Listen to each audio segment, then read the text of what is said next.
दोस्तों आज हम लेकर आए हैं एक सच्ची घटना।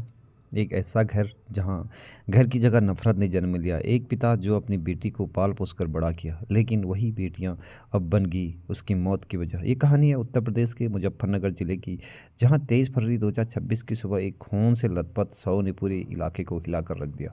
ये पूरी कहानी है सोते हुए बाप का कत्ल। ये गांव है मोरना, साधारण सा खेतों से घिरा हुआ। यहाँ रहते थे राम प्रसाद, उम्र करीब 55 से 60 साल।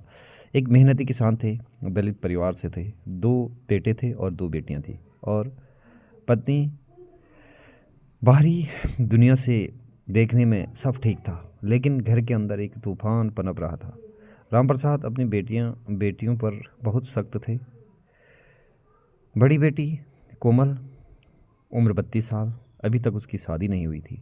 छोटी बेटी 16 साल की थी, नाबालिग थी। पिता अक्सर ताने मारते थे, न तुम्हारी शादी हुई है, न तुम कमाती हो। लड़के अलग हैं, लड़कियां घर की इज्जत है, बाहर मत निकला करो। बेटे को ज़्यादा तरजीह बेटियों पर पाबंदी थी। छोटी बेटी एक लड़के से अफेयर चल रहा था, नाम था रॉकी, मेरठ का।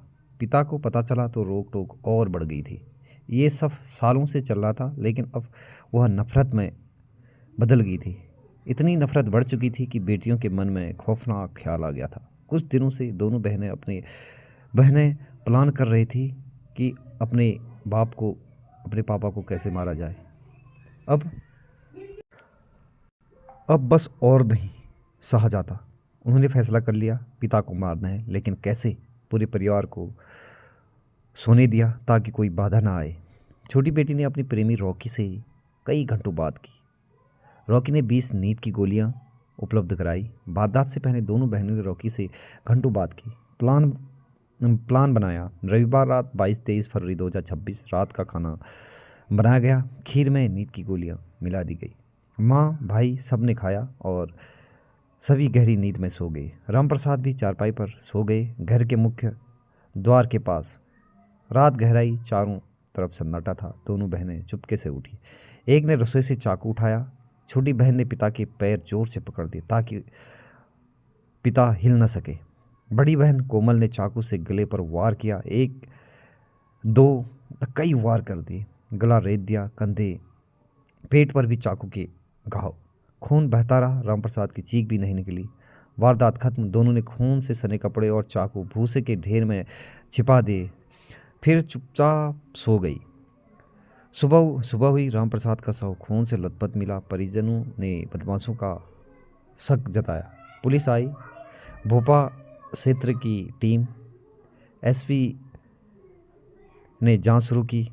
शक दोनों बहनों पर हुआ। पूछताछ में कोमल और छोटी बहन कुछ ही घंटों में टूट गई। सब कुछ कबूल कर लिया। पिता की टोका टोकी, रोक, भेदभाव, हम तंग आ चुके थे। पुलिस ने चाकू और खून से सने कपड़े बरामद किए। दोनों को गिरफ्तार कर जेल भेज दिया। बाद में रॉकी को भी पकड़ा गया क्योंकि वो साजिश में शामिल था। दोस्तों ये कहानी सिर्फ एक हत्या की नहीं, ये घरेलू हिंसा, भेदभाव, रोक टोक और बढ़ती नफरत की कहानी है। कभी कभी रिश्ते इतने टूट जाते हैं कि खून के रिश्ते भी दुश्मन बन जाते हैं। क्या ये सही था? क्या पिता की गलती थी या समाज की? दोस्तों इस तरह की सच्ची घटना सुनाने का उद्देश्य किसी की भावनाओं को ठेस पहुंचाना नहीं है, बल्कि समाज को, आप लोगों को जागरूक करना है। दोस्तों अगली सच्ची कहानी के साथ मिलते हैं। तब तक अपना ख्याल रखिए और परिवार से प्यार कीजिए, क्योंकि रिश्ते बहुत नाजुक से मिलते हैं।